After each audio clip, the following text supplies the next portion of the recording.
federal funds. So should these home rule petitions pass, it will streamline the sub-bid process and will decrease cost while still maintaining a transparent regulatory process.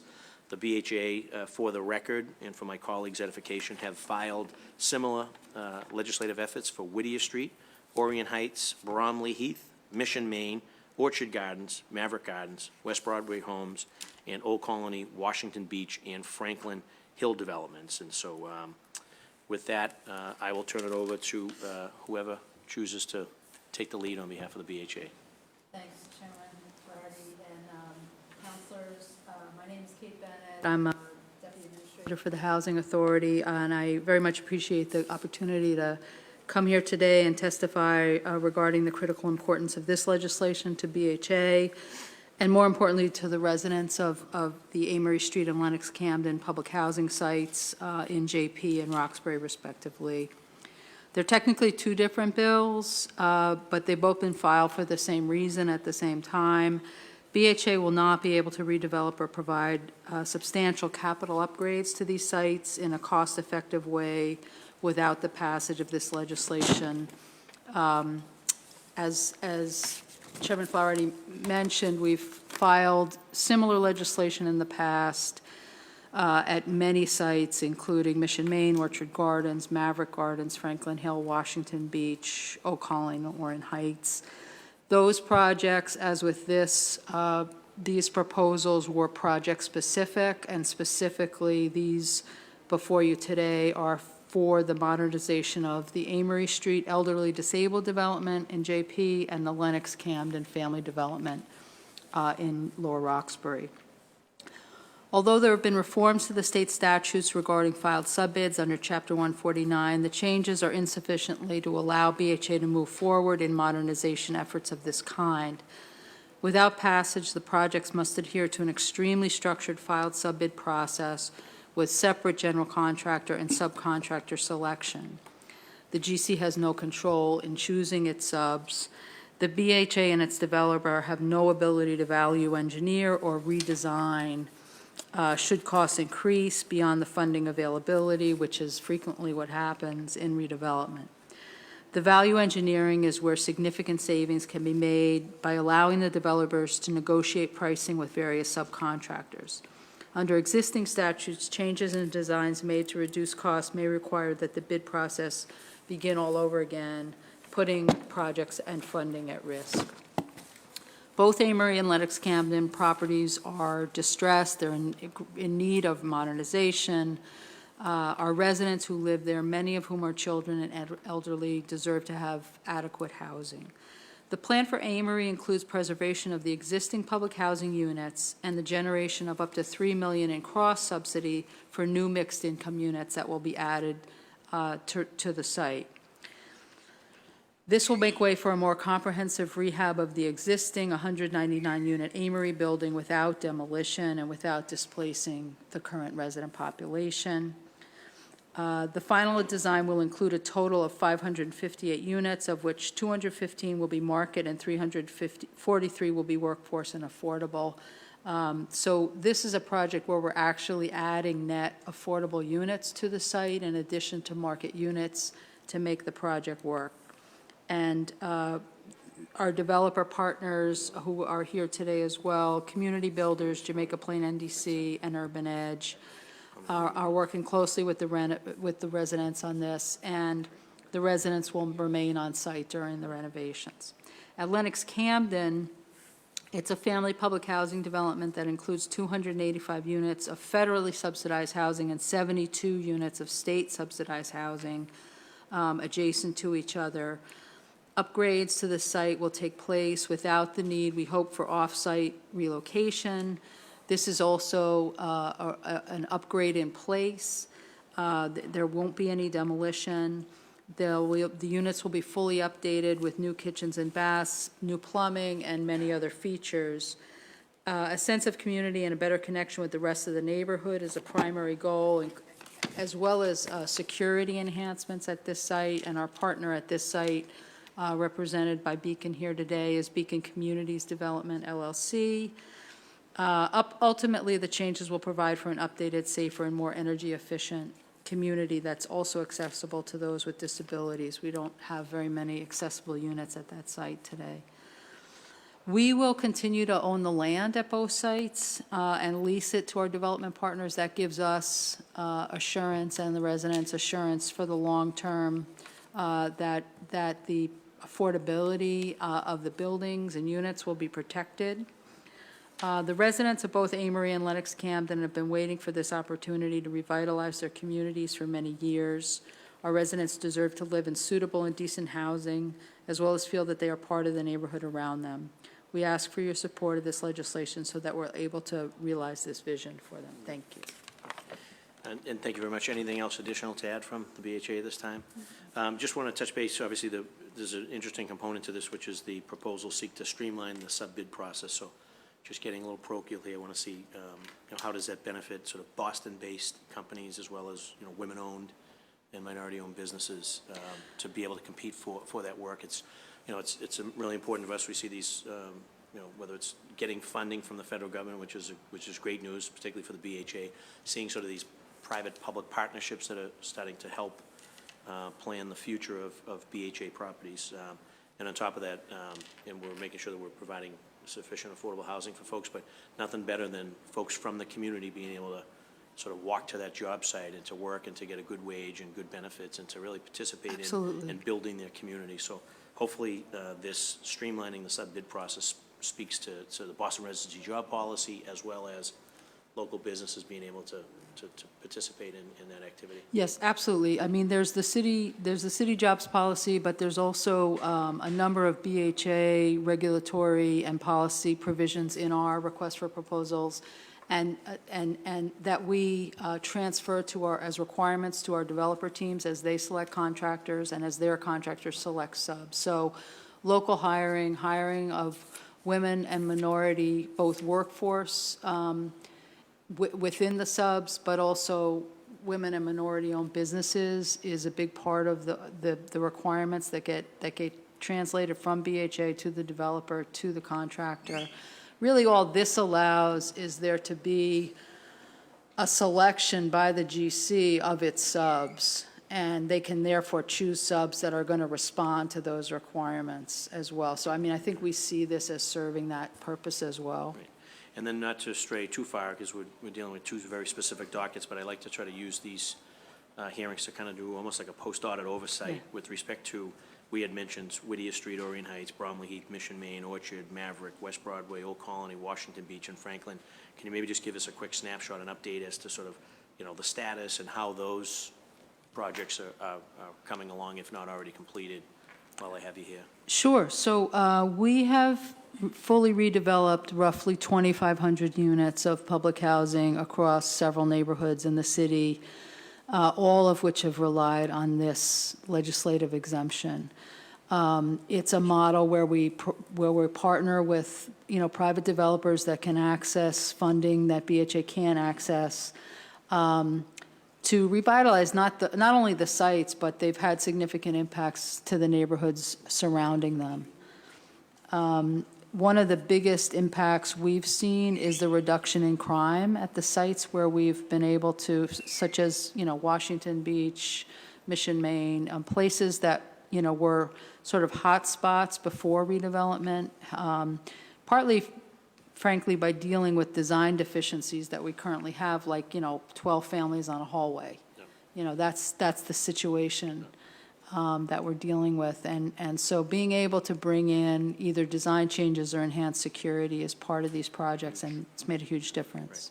Right. I know the cameras themselves, I know the cameras have absolutely appeared in some developments. That's integral to helping not only just sort of the reduction, but in the event that there is a crime, it helps our police sort of absolutely respond promptly, but also solve the incident and diffuse further conflict. So excited to see that that's a part of it. So thank you. Chair recognizes City Councilor Anissa Asabi-George. Thank you, Chair, and thank you all for being here. Can you just go over quickly the units for Lenox, Camden, the changes and the totals? Sure. There shouldn't be changes to the totals before and after. Maybe there's a you had mentioned 72 were subsidized through the state. Yeah. So there's 285 that are federally subsidized and 72 that are state subsidized. Okay, and that's all. And that will be one-for-one replacement before and after. Great. Okay, and then on the Amory Street development, you're going to go up substantially. Yes. Will any of the current residents, the 199, their makeup, whether or not they actually change over time, will any of those units change, sort of characteristic of tenant? No, that building will remain an elderly disabled building funded through what we're calling the RAD program, which is similar to a Section 8 sort of subsidy attached to the unit. Right now, our residents pay 30% of their adjusted income, and that's what they'll pay afterwards. So we don't expect the profile of that building to change very much. I mean, it's essentially serving extremely low-income elders and disabled folks, and that's the intent going forward. So will that building, though, as it stands now with the 199 units, will that get a full renovation as Yes. well? Yes. And then what you'll do is build around it Exactly. the workforce and affordable and market? And market, exactly. Okay, and then would there or could there be any special considerations, because we hear it across most of these developments, to have a senior-specific building as opposed to the senior and disabled? So happy to look at that, and many of you probably have spoken to our director, Bill McGonigal, over time around this issue, and he would love to see more senior-only buildings. You know, I think under the public housing system, it's very clear that although we've pushed the percentage to 80-20, we can't really go further than that. Whether we could do that under RAD, I think is a good question, and I'm happy to take that back. Well, I just wonder with this development, you don't necessarily change the percentages, but we, through the redesign and reconfiguration of the existing building plus the new buildings, that you could really move folks around so that Yeah. seniors do have their own And sort of physical cluster space. populations. Yeah, okay, we'll take that back, thank you. Yeah, and that's it for me, thank you. And that's a great question, and I obviously would support in terms of that RAD issue. I mean, it can take, we've seen it across the city, you know, a young adult that might be dual diagnosed as, say, bipolar and drug addicted. Just literally takes one or two young adults, they can turn a building upside down on its head, where you got elderly residents afraid to leave, afraid to be out in the hallways, afraid to be in their common areas. No one should have to live under those situations, and so senior buildings for seniors only, clearly you have to make some accommodations for those that have disabilities, but I think it kind of went far astray. Yep. I think the late Senator Ted Kennedy was the one that put this plan forward at the time. It was it 60-40 at one point, or 70-30? It's been reduced. It's been reduced because it's problematic, and people Yeah. deal with problems across the city. So if there's an opportunity for us to have a foot in the door to really put a stake in the ground for senior buildings for seniors only, I think seniors across the city would welcome that. So if there's an opportunity through the Yep. RAD to push back on that and to see if there's an opportunity to increase the senior-only percentages, it's a difference in having an adult special needs child, or there was one that was actually in a building in my neighborhood where the mother had passed away. It was an adult special needs, but he instantly had like 5 or 6 new mothers that took care of him until he had passed away, staying in the same setup that he initially had. But that's a different scenario than sort of a young adult coming into a senior building. We've seen it, the drug activity, the prostitution, all the comings and goings. It can be terrifying Yeah. for our elderly. So Well, the and less as the of that we counselor have, the better. suggests, in this case, we will likely be moving people around a little bit, so I think there Right. is that That'd opportunity. be great. So I would welcome and would support my colleagues' call for that. So Chair recognizes City Council Matt O'Malley. Thank you, Mr. Chairman, and Kate, Lydia, Dean, thank you all for the great work you do each and every day. I'm less familiar with Lenox Camden. Obviously, 125 Amory is in my district, and I am incredibly supportive of this opportunity. I think this could be transformative. For those that don't know, 125 is situated on a particularly large parcel of land. There's probably the only not even halfway filled parking lot in the city of Boston, so I know there's an opportunity to build more. And personally, I can tell you, my mother grew up in the, what was referred to as the Beachland Street development, Washington Beach, and that's out of my district, but I'm familiar with how that has been a successful model of what we hope to do. Real mixed income, real protecting affordable units and making sure, particularly for our elderly, have safe, clean, wonderful places to live. So I don't have a question other than, again, my support of 125 particularly, and I know that it's another example of a public-private partnership. You mentioned TCB. Is Urban Edge and JPNDC partners as well? Yes. So we have the big three. The big three. That's great. And what is the timeline on? We hope to break ground towards the end of 2018, Fantastic. renovating 125 Amory first.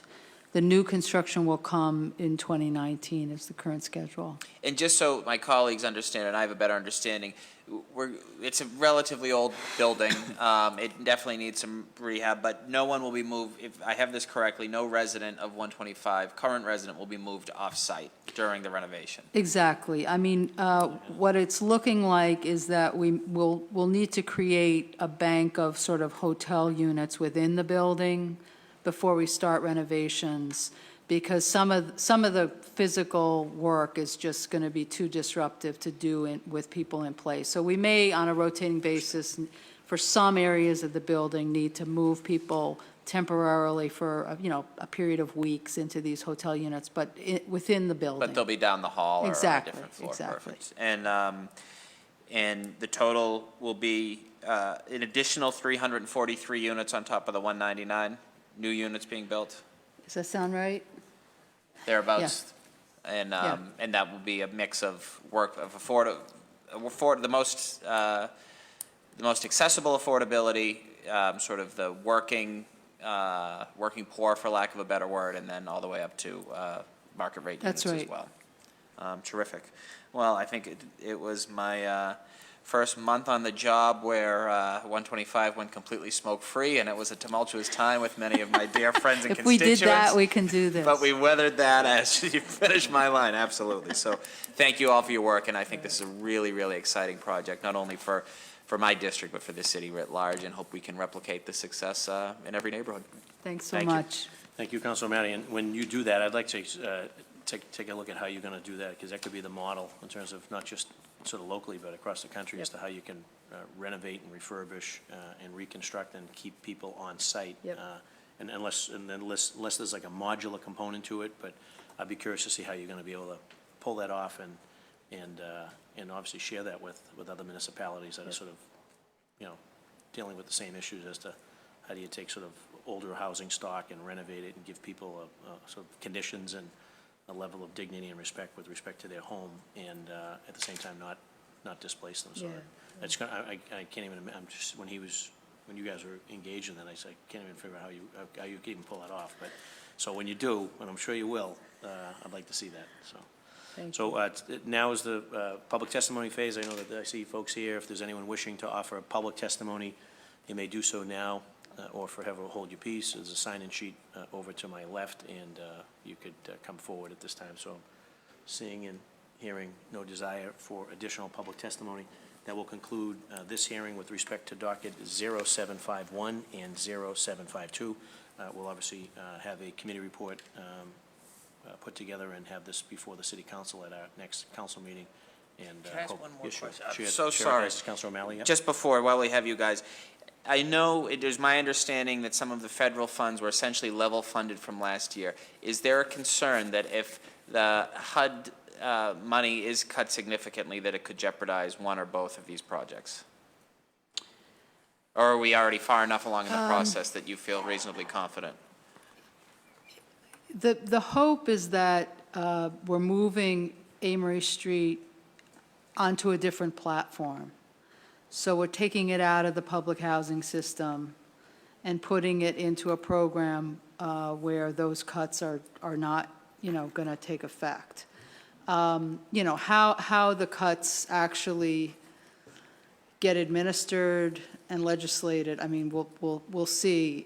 There are various scenarios under which it could impact this scenario, but our best hope is that we're going to move out of the public housing system over to the RAD program. That's a guaranteed 20-year contract. Right. And so ideally not. Okay. But predicting things at the federal level right now is a little Difficult, certainly. Yeah. Okay, well, thank you, I appreciate that. And do we know how many people are currently on the waiting list for BHA? Ballpark? It's in the vicinity of 40,000 families Unbelievable. And is the, across public housing in Section 8. and is that waiting list like still open? You can sign up at, say, 47,001, 47,002, or is it? Yeah, the public closed? housing wait list is open. I think Section 8 is only open for priority one applicants, which is the most emergence, Yeah. Applicants. Okay, gotcha. All right, well, with respect to docket 0751 and 0752, the Committee on Government Operations will be moving forward for a vote of the council at the next council meeting, so I appreciate everyone's time and attention. If there's nothing else to add, we'll conclude this hearing at this time. So Thanks so Thank you for much. your time and attention. This hearing is adjourned.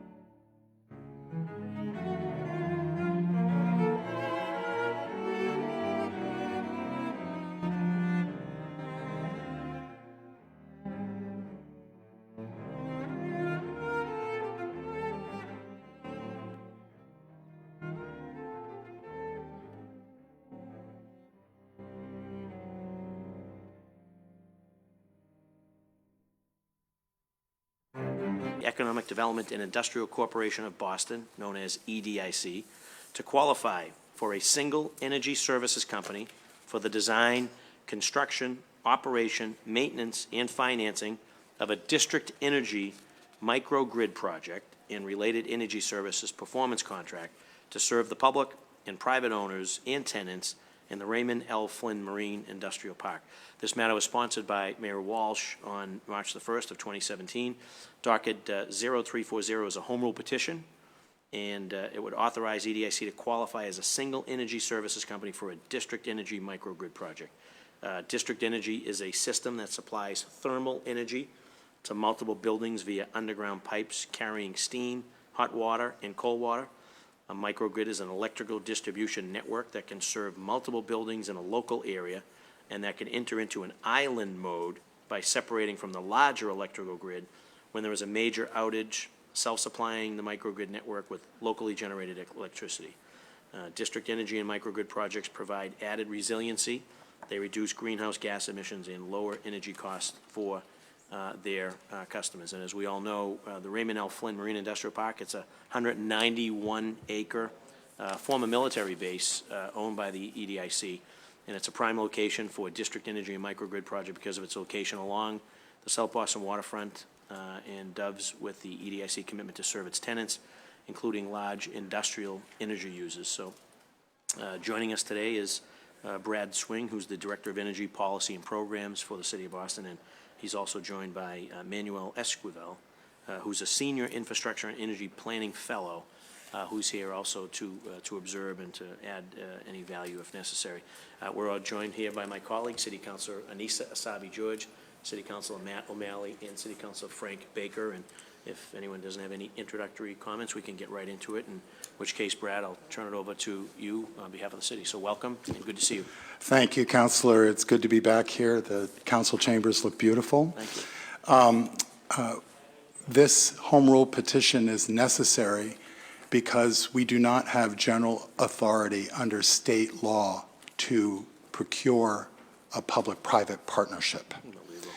It's necessary for public-private partnerships to seek home rule petition and specific project permission from the state legislature to enter into a public-private partnership.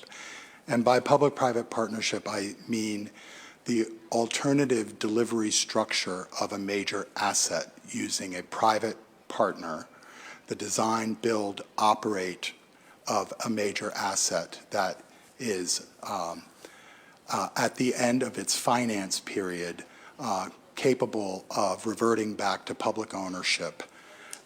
It's an important tool that we need to develop in order to finance a climate-ready Boston. This particular public-private partnership would allow us to qualify an energy services company to serve as our private partner and provide us with an investment-grade design, a plan to build and operate and finance a district energy microgrid, as you ably outlined for us, in the Raymond L. Flynn Marine Park.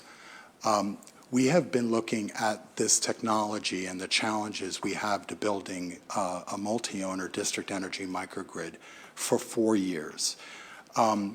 District energy microgrids are a well-proven technology. There are many examples throughout Boston. They are prevalent when you're dealing with a single-owner campus situation where the district of buildings are owned by a single owner. Can you give us some examples, Brad, of where we would see a microgrid? Well, Maytep is a microgrid of multiple hospitals. Biogen in Cambridge is a microgrid. Harvard University has a district energy microgrid. We very highly value the technology, cost effectiveness, and greenhouse gas emissions reductions that come with this efficient use of an energy plant that's called a combined heat and power unit. It is an approach towards generating electricity on site. In this instance, we would use natural gas as an input fuel. It would generate electricity, and instead of the heat that is usually simply wasted from any electricity generation process, a combined heat and power unit captures that waste heat and creates hot water and chilled water that is then piped through thermal energy pipes. So the full-blown district energy microgrid is an electricity generation system where the waste heat is used for thermal space heating and cooling needs.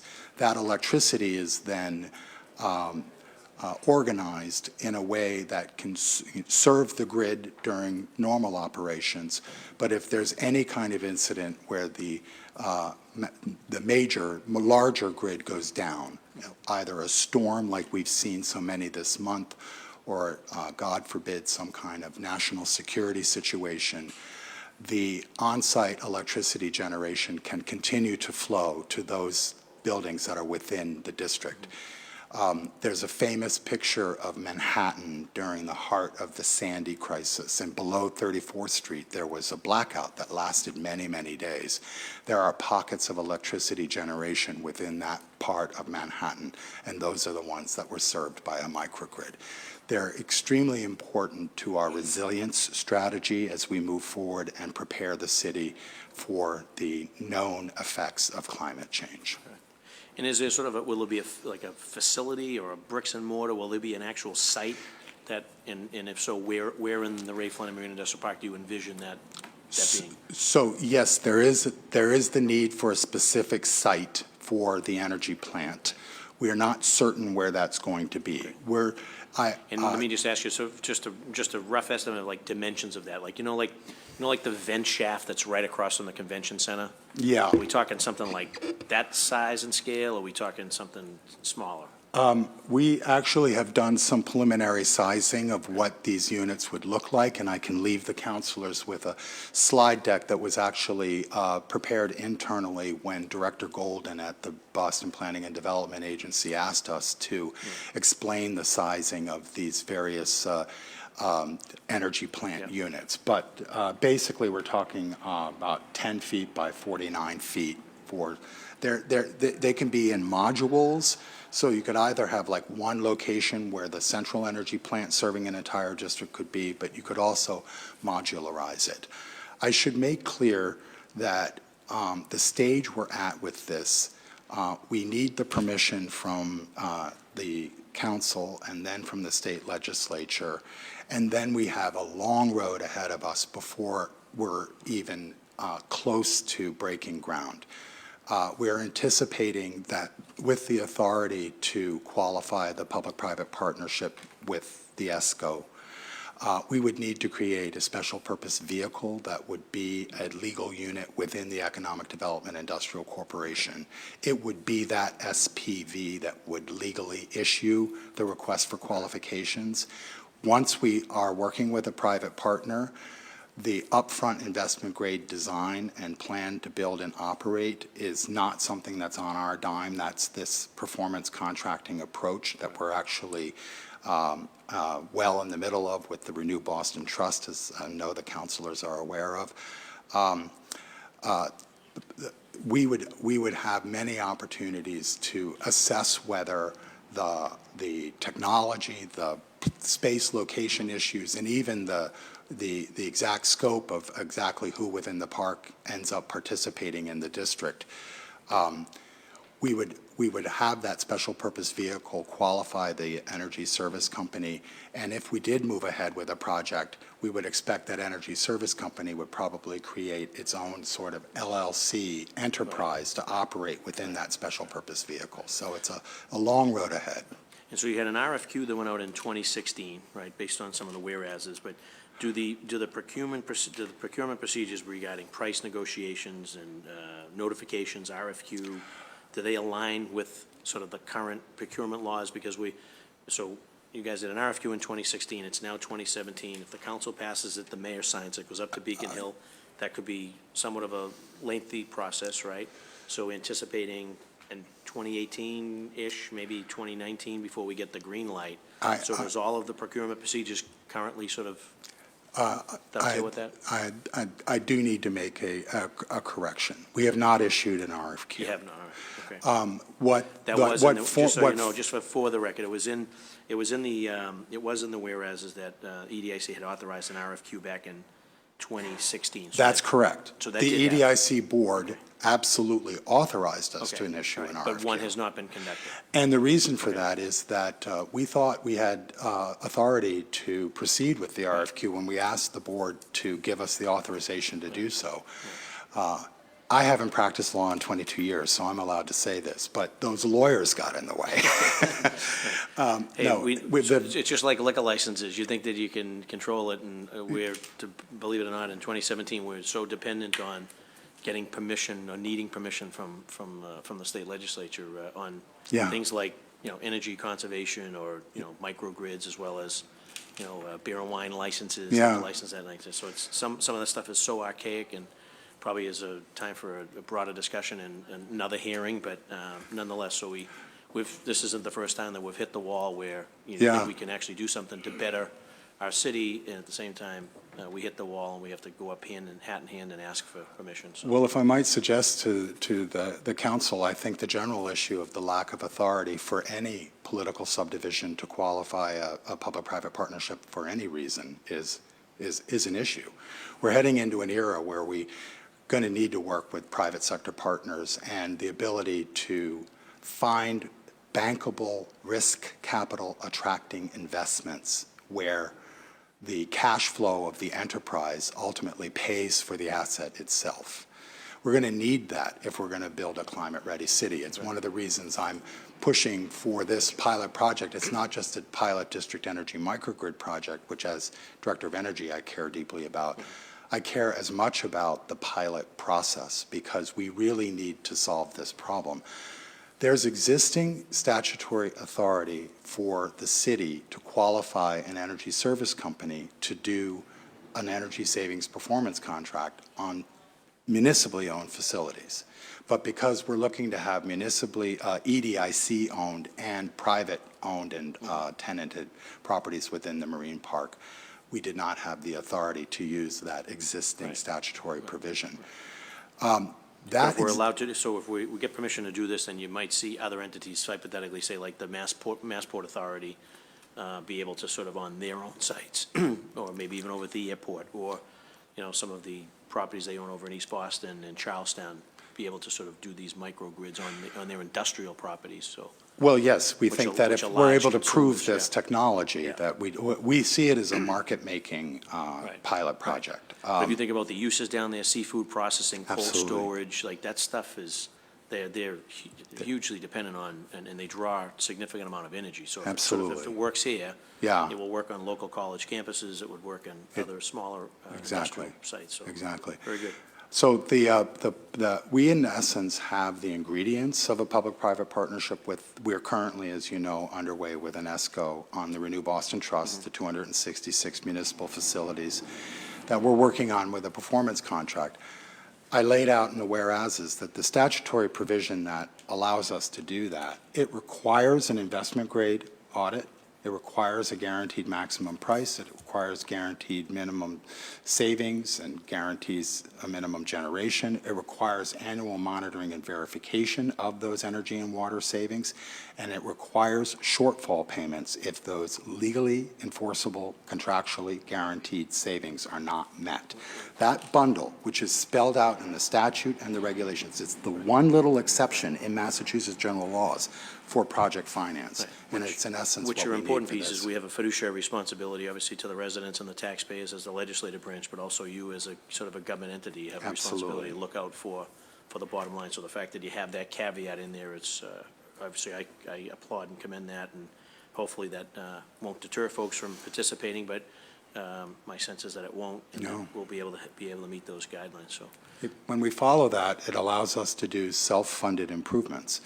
If we essentially have those same ingredients, the investment grade audit all the way to the shortfall payment, that bundle of elements is what makes a bankable, private risk capital attracting project. The private markets, find those kinds of contracts very attractive. And it's in essence what we want for district energy microgrid. We're not going to be asking you to authorize a capital budget for this. We're going to be expecting the enterprise revenues to pay for the finance of this. Situations where both sides can manage the risk that's a win-win. So. Exactly. It's essentially a risk management issue. Chair recognizes City Councilor Anissa Rasabi George. Any questions at this time? Chair recognizes City Councilor Matt O'Malley. Thank you, Mr. Chairman. Good afternoon, gentlemen. And obviously, it goes without saying, anything we can do to lessen our reliance on traditional fossil fuels, we ought to be doing. So this is something I'm very, very positive on and excited for this, hopefully first in many, many microgrids in the future. A couple of logistical questions. One, is it true that the BPDA is now compelling all 1 million square foot buildings, developments to come in with their own microgrid as well? The board has not formally acted on that. We're preparing for development review guidelines to include 1.5 million. 1.5 million. Square feet. Okay. Planned development areas of 1.5 million square feet. So I think 1 million makes sense, but I'm glad you're talking about it. Yeah. And then will we have to go through the same process of a home rule petition if that's passed, or is that different? Because there'll be private developers. This is a situation where we're anchored in government here. Understood. And this will be primarily fed by natural gas to then create the steam to create? Yes, and if I might, Counselor. Please. I am deeply involved in the citywide discussions about the use of natural gas and our reliance on natural gas moving forward.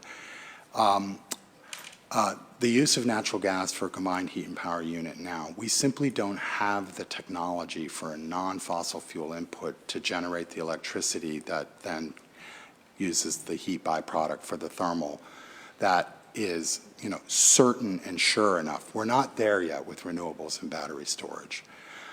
What I see as so promising about natural gas-fired combined heat and power and these energy districts is that the cost effectiveness of the enterprise is quite compelling. We think that the payback could be under 10 years.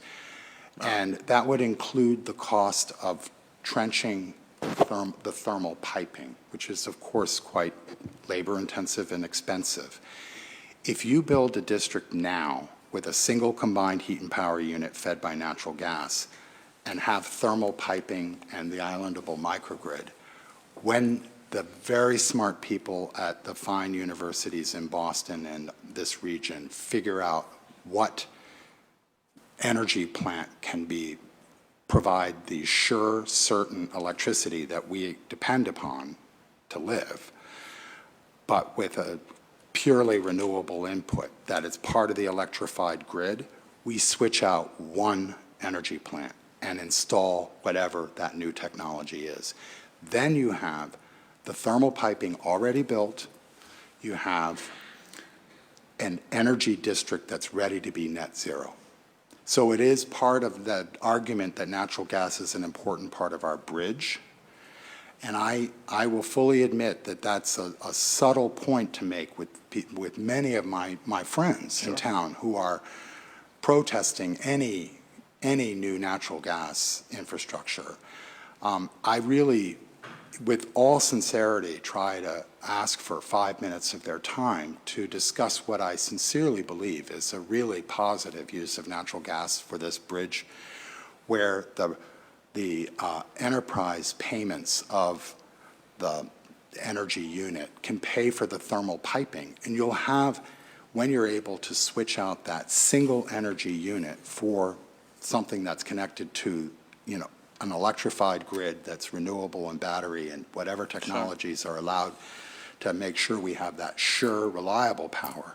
Because as you know, renewables has that intermittency issue that batteries are trying to address. And it can't be soon enough for me. I come to work to address climate change. It's the cause of my professional life and personal life. Brad, can you get the lights on our side of the building to go off at night? We have the director of our municipal energy unit observing the hearing, David Musselman, who just started in my energy office. He'd be happy to. Well, strangely enough, the lights on city council offices on the Faneuil Hall side, they don't go out. They only go out when the light bulb goes out. So anyways, that's a project for you. So my No, point, I Council, appreciate that, Brad. Yeah. I truly do, and you and I have had many, many conversations sort of on and off the record on this stuff. I recognize your passion, obviously share it. Also understand that it's not as though we can switch to 100% renewable tomorrow. And this is sort of I won't say a Faustian bargain, but this is what we have to do to eventually get there. I am concerned that the hostility from many of our sort of fossil fuel companies have had to this city and this body in particular as we've tried to address a lot of these issues, from community choice energy to beyond that, gas leaks. So that's just something that, I am very disappointed in some of our public utilities that they haven't been better partners. But having said that, that's a little bit off topic from what we're talking about today. So I appreciate your comments, obviously share it. How would this factor into the community choice aggregate that this council just passed and the mayor signed into law going forward? Would this be, because it would be a similar model where the utility would be the deliverer of services and the businesses and eventual residents that would pay into this would be paying their utility. So would this come under our portfolio for CCA or CCE? Or is it separate? Is it completely separate? I think it's separate. I do think it's separate because the tenants within the park, the EDIC building, the EDIC and its tenants would be looking to it's be essentially like getting a private supplier of electricity. As you know, like many of the large businesses in Boston already, when the city of Boston itself already uses a broker and procures its supply. So it's kind of in that category as opposed to on this side. No, understood. That makes sense. But stay there for a sec. So down, if you're in the Ray Flynn Marine, if you're a tenant or you're an owner in the Marine Industrial Park, right? Right.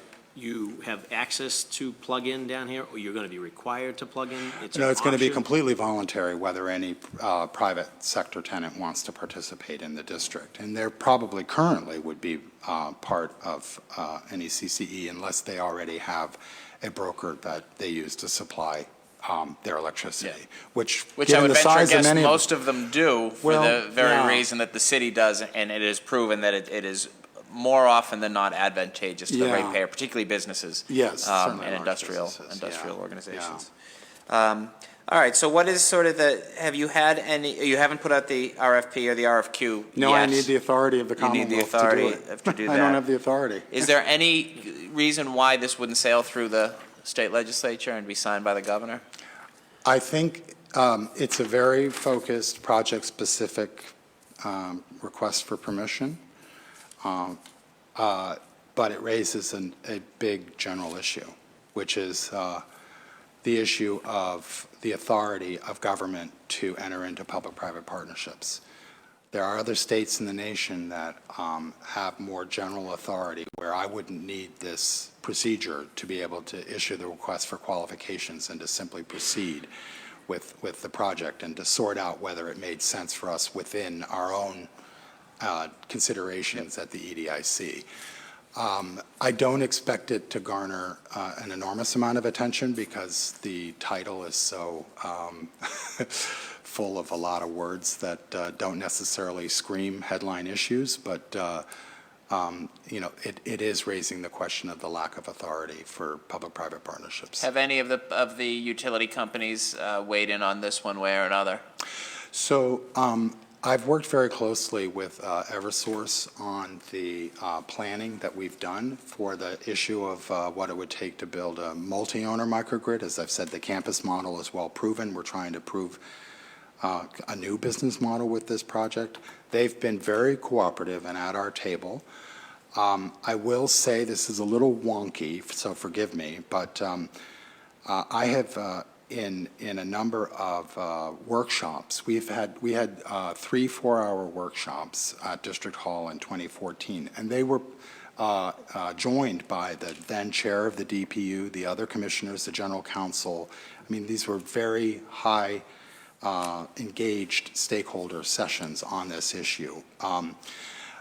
At those sessions, we said that we wanted this microgrid to be one where the distribution company would own the wires. There's other models where you could sort of separate really defect from the grid. We're not interested in that model. We think that we need to figure out how to work with the utilities and the DPU in order to get one of these systems in place without trying anything that's too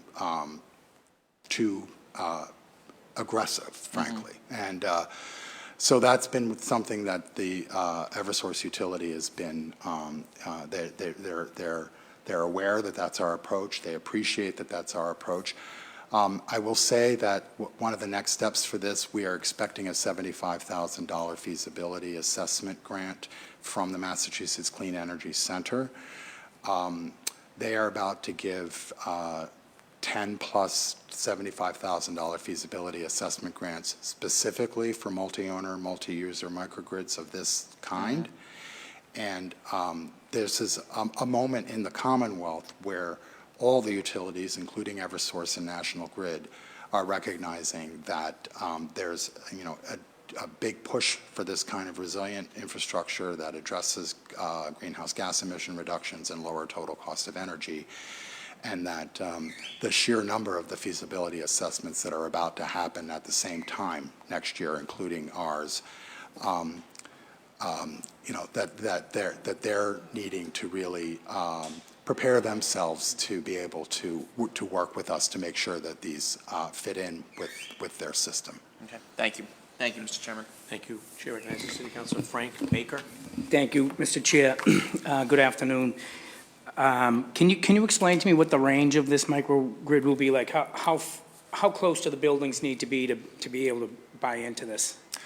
So we need the feasibility assessment to determine exactly what buildings make sense to be included in the district. Yeah. We do expect the buildings to be pretty much, in a contiguous grouping. Right. So it would almost make sense to put something in a courtyard and you would feed that court or something like that. So something like that, yeah. What are the buildings you're targeting, the design center? Like, would be down by the... We are talking with the major tenant of the design center, yes, we are. So what does the after you install the main module, what does the infrastructure look like? So it's trenches to all these buildings to where they're, so you have to envision you get from your module to every building. That's right. Is that on the group that is that owns this now or will be in the partnership? Yes, we would expect the company, the private sector energy company that we would work with to provide us with an investment-grade design, a plan to build and operate the energy asset. We would expect them to create a legal LLC-type corporation to be able to collect the revenues that flow from the provision of the energy services. And yes, we would expect them to serve as something like a construction manager at risk for the overall effort of building the trenching. And then going into the building, what does it look like inside the building? So you're just coming in with a steam pipe or steam water? It's probably hot water, chilled water. It enters the building, and then whatever heating system it has, it can connect to. The electricity, it flows over the same wires, the utility-owned wires. So we're doing heat, hot water, and electricity? Yes, we are. Okay. Yes, we're hoping to have islandable microgrids, which are local distributions of electricity that when the macrogrid goes out, the generation of electricity can continue to serve the buildings that are within the district, even though the rest of the city might be suffering from a blackout, that this district would have its lights stay on. Very interesting. So the company, again, the partner, would pay the gas company for delivery of services, and then all the utilities would be paid to them, and that's how they make the money. We actually did a lot of work. There's a pretty interesting it's a summary of this work on community energy study, community energy planning page on the Boston Planning and Development Agency webpage. We worked to have one of these energy systems that's multiply owned as opposed to a single campus where you serve a district of buildings, but it's a single owner campus, and you stepped in after we had already covered this point, so I'll repeat it for your. I was actually here, maybe I was asleep during that. Okay, but just that we Go ahead. we already have these technology benefits proven in this area, but we're trying to do it in a way that serves multiple owners, and that's a big policy push that we think is very important to solve if we're going to have these resilience benefits occurring in any part of the city that's not served by a single campus owner, which is most of the city. So, yes, we would work with the energy service company to sort out exactly what business arrangements need to be made and the flows of payments and how the finance would be paid back. It's that same basic principle, though, that the energy savings that come from making the buildings more efficient, which, by the way, is an important first step. You need to make the buildings as efficient as possible first in order for the sizing of the energy system that then serves those efficient buildings is accurate. But, making buildings energy efficient actually results in a cash flow, which is exactly the principle that we're making happen in the Renew Boston Trust and the energy savings performance contract that's underway right now for 266 municipally owned facilities. That same principle applies here. That cash flow pays back the financing for those improvements. We expect the cash flow from the provision of energy services to pay back the financing for the energy unit. And you kind of answered. I wrote down here 266 municipal opportunities. So that's just making 266 actual buildings more efficient. It has nothing to do with this topic we're on here, It's a separate project. I only mention it because the principle behind the Renew Boston Trust Municipal Energy Savings Performance Contract is similar. And indeed, the statutory provision that allows us to move ahead with the Energy Savings Performance Contract is the model for this home rule petition. We're just taking the existing statutory provision and having it apply to public and privately owned buildings. So now if we here wanted to build a microgrid for, say, City Hall, would we need permission from the state for that, or just EDIC? Well, Could the city of Boston, if we wanted to do one here for City Hall or for, say, Madison Park High School, would we as the city of Boston need to go to the state for approvals also for public-private? Not necessarily, because it would only be for, it would be an energy measure on a municipally owned facility. So EDIC would have nothing to do with it. There are some pretty complicated reasons why interconnecting Oh, it's because distributed you're not all generation. municipal uses over there. Yeah, well, EDI, we're looking at the marine park because it, the EDIC is the underlying land ownership, and the 99-year tenancies are essentially like private property. Yeah. And so we're looking at a combination of EDIC-owned facilities and their tenants. So is because the tenants are not municipal buildings, is That's- that why we're, Yes. not municipal uses, that they're technically? Yes, it's because if we were building this district energy microgrid and only serving EDIC-owned facilities, Yeah. I think I'd have authority You to wouldn't do need so. it, yeah, okay, that's. So that is the dividing line. It- But for Madison Park, Yeah. is something that would be a great location to look at. We actually have Yeah. done some thinking about the opportunity of Because that Madison entire. Park, and then you The have the police police headquarters station, across it. we've actually done a fair amount of examination of that area, Counselor, as a potential See that, and I resilience just picked district. that off the top of my head, huh? Well, may I commend your instincts. Thank you. It's actually included in Imagine Boston 2030. The potential for Lower Roxbury as a resilience district is something that, as we prove out this, that situation could be complicated to the extent that any kind of system in the Madison Park area serves anything other than municipally owned facilities, then we're in this territory. Yeah.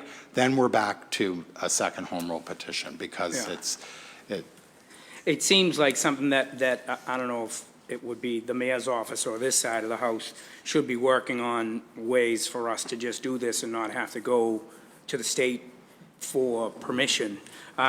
Just two more points. UMass, they have their own microgrid, do they? out in Do you know? Columbia Point, I don't know. I'm sorry. I like the way you call it Columbia Point, too. And my last thing is so if this were all approved, you have all the lawyers out of the way, we start construction, how long will it take? Like, So to if I build your could- module and then have everybody connected and up and running?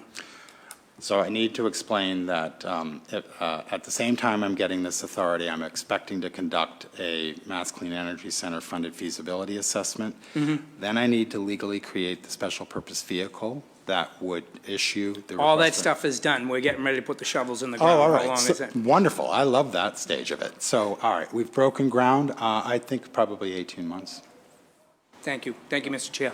Thank you, Councilor Baker. Chair recognizes City Councilor Tim McCarthy. No, thank you, Mr. Chair. I just am listening and learning. It's not anywhere by my district, but don't bring up Madison Park without bringing up the O'Brien School, or I'll get in trouble with my staff. Thank you. We put solar on the O'Brien School I know that. a long time but ago. The Long time O'Brien ago. seems to be the stepchild of the exam school, so I wanted to make sure we brought up the O'Brien School. Not to the energy folks. All right, No, good enough. The O'Brien Thanks. School's gotten a lot of love from us. All right, thanks, Brad. Yeah. Thank you. Thank you, Councilor. Now's the time for public testimony. If there's anyone here wishing to offer public testimony, you may do so now or forever hold your peace. Seeing and hearing no desire for any additional public testimony. With respect to docket 0340, my intention will be to draft a committee report, get it out to my colleagues for a vote at the next council meeting, and then, of course, requires a mayoral signature, and then it has to get up to Beacon Hill, and then our job is done, and you're going to have to work the halls up there and try to get that thing fast-tracked to get you where you need to be have the Thank permission you to get so out there much, to the LP. Counselor. So- I very much appreciate your it. time and effort. Also appreciate the great work you do on behalf of the city. You got a very special skill set that we're dependent on moving forward and keeping our city as efficient as possible. So thank you for Thank you your very efforts. much And for your with kind respect to words. docket 0340, the Committee on Government Operations, with respect to the Home Rule petition regarding district energy and microgrid project will be adjourned. Thank you.